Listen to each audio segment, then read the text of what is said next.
మన భారత్ ప్రేక్షకులకి నమస్తే. ప్రకాష్ రాజ్ వ్యూహాన్ని జగనన్న ఫాలో అవుతున్నారా? ప్రస్తుతం ఆంధ్రప్రదేశ్లో జరుగుతున్న రాజకీయ పరిణామాలను చూస్తుంటే అవును అనే సమాధానం మనకు కనిపిస్తుంది. నటుడు ప్రకాష్ రాజ్ వ్యూహాన్ని జగన్మోహన్ రెడ్డి గారు ఫాలో అవడం ఏంటి?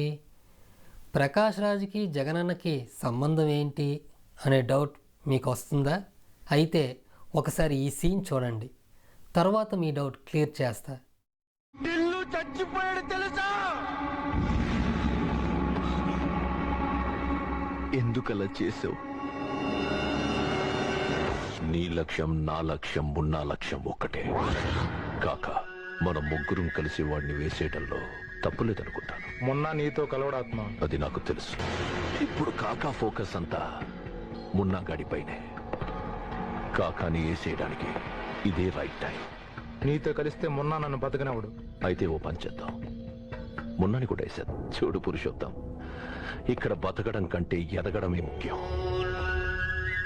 ఎదిగే దారిలో ఎవడడ్డొచ్చినా వాడిని లేపేయాల్సిందే.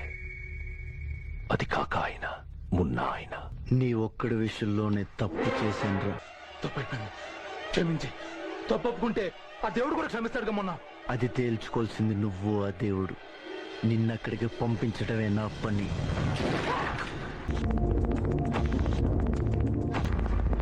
ఏమైంది మున్నా? వీడు మమ్మల్ని చంపడానికి ప్లాన్ చేసింది ఆత్మతో.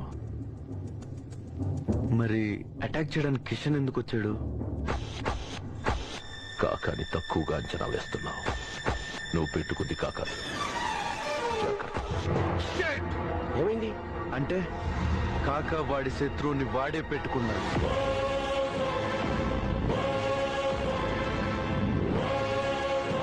కాక ఆత్మ ఇద్దరు ఒకటే. మూడో కంటికి కూడా తెలియకుండా నిన్ను ప్రపంచానికి నా శత్రువుగా పరిచయం చేశానురా. నాకు శత్రువు ఎవడైనా పుడితే వాడు నీ దగ్గరికి రావాలని, లేదా నువ్వు వాడి దగ్గరికి వెళ్ళాలని. పురుషోత్తం తమ్ముడు నా దగ్గరకు శ్రీనివాసరావుతో సున్నం పెట్టు.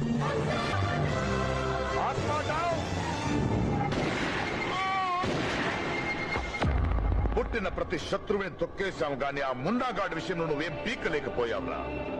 నీ కళ్ళ ముందే వాడు నీ తల తన్నేవాడ్లా తయారయ్యాడు. నా తలేంటి కాక, వాడు నీ తల్లి తన్నేవాడ్లా తయారైతే మున్నా మామూలుడు కాదు కాక. కిషన్ వేసేశాడు, పురుషోత్తాన్ని చంపేశాడు. వాడు చచ్చే ముందు నా గురించి చెప్పే ఉంటాడు. ఇప్పుడు మున్నా నా మీదకి వస్తాడు కాక.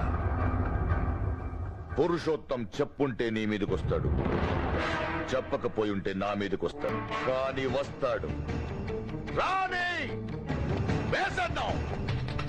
ఎవడి మీదకొచ్చినా నా కొడుక్కి వాడు అప్పగించి దక్కేది చావే.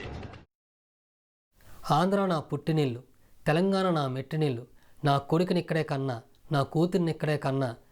నేను తెలంగాణ బిడ్డని, తెలంగాణ కోసమే నా జీవితం, అందుకే పార్టీ పెట్టా అని చెప్పిన షర్మిలా గారు మొన్న జరిగిన తెలంగాణ ఎన్నికల్లో పోటీ చేయడం మానేసి ఇప్పుడు తన పార్టీని కాంగ్రెస్ పార్టీలో విలీనం చేసి ఆంధ్ర అయినా ఇంకెక్కడైనా అధిష్టానం ఆదేశాల ప్రకారం పార్టీ అభివృద్ధి కోసం పనిచేస్తా అని చెప్పి మెట్టినింటిలో సాధించలేని రాజన్న రాజ్యం పుట్టింటిలో సాధించడానికి ఆంధ్రాకు వస్తున్నారా? అయితే ఇప్పటికే రాజన్న తనయుడిగా జగనన్న ఆంధ్రప్రదేశ్లో రాజన్న రాజ్యాన్ని స్థాపించారు. మరి షర్మిలా గారు ఏ రాజ్యాన్ని స్థాపించడానికి ఆంధ్రాకు వస్తున్నారో? ఇలా చెప్పుకుంటూ పోతే ఎన్నో విషయాలు మదిలోకి వస్తాయి. ఇంతకీ ఆ సీన్ కోసం క్లారిటీ ఇవ్వలేదు కదూ. అందులో కాక వైఎస్ జగన్, ఆత్మ వైఎస్ షర్మిల, మున్న తెలంగాణ ఆంధ్ర రాష్ట్ర ప్రజలు, పురుషోత్తం తెలంగాణ నాయకులు కానీ కాంగ్రెస్ పార్టీ కానీ ఇంకెవరినైనా ఊహించుకోవచ్చు. తన మిత్రుల్ని ప్రపంచానికి శత్రువుగా పరిచయం చేస్తే కొత్తగా వచ్చే శత్రువులు ఆల్రెడీ ఉన్న శత్రువుతో చేతులు కలుపుతారు. అప్పుడు ఇద్దరు మిత్రులు కలిసి ఆ శత్రువుల్ని హతమారుస్తారు. అంటే జగనన్న శత్రువుగా తెలంగాణ ఆంధ్ర రాష్ట్ర ప్రజలకు షర్మిలా గారిని పరిచయం చేసి తను మరొకసారి ఆంధ్రప్రదేశ్లో ప్రభుత్వం ఏర్పాటు చేయలేని పరిస్థితులు ఏర్పడినప్పుడు ఆ శత్రువుని వేరొక పార్టీ ద్వారా ఆంధ్ర రాష్ట్రంలోకి తీసుకువచ్చి తన శత్రువు గెలిచిన సీట్లను కలుపుకొని ప్రభుత్వం ఏర్పాటు చేసే విధంగా ఆర్జీవీ వ్యూహం సినిమాను మించిన చాణక్య వ్యూహాన్ని పన్నుతున్నారు జగనన్న. మరి ఇది ఎలాంటి ఫలితాన్ని ఇస్తుందనేది చూడాలి.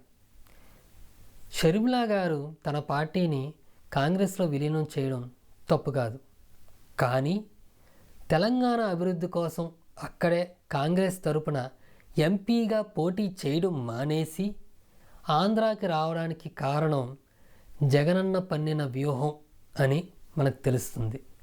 అయితే నాతో సహా ఆంధ్ర రాష్ట్ర ప్రజలందరూ ఆలోచించాల్సింది, తెలంగాణలో ఓడిపోయి ముఖ్యమంత్రి అవ్వలేకపోయాను, ఆంధ్రప్రదేశ్ని రత్నాల ఆంధ్రప్రదేశ్గా మారుస్తాను, నాకు ఒక అవకాశం ఇవ్వండి అని కేసీఆర్ గారు అడిగితే మనం అవకాశం ఇస్తామా లేదా అనేది అందరం ఆలోచించుకోవాలి.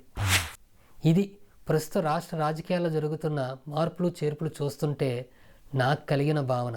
మరి మీకు ఎలాంటి భావన కలుగుతుందనేది కింద కామెంట్ సెక్షన్లో తెలియజేయండి. ఈ జగనన్న వ్యూహం వీడియో మీకు నచ్చినట్లయితే లైక్ చేయండి, షేర్ చేయండి, ఛానల్ని సబ్స్క్రైబ్ చేసుకోండి. నేను మీ అమర్. జై మన భారత్.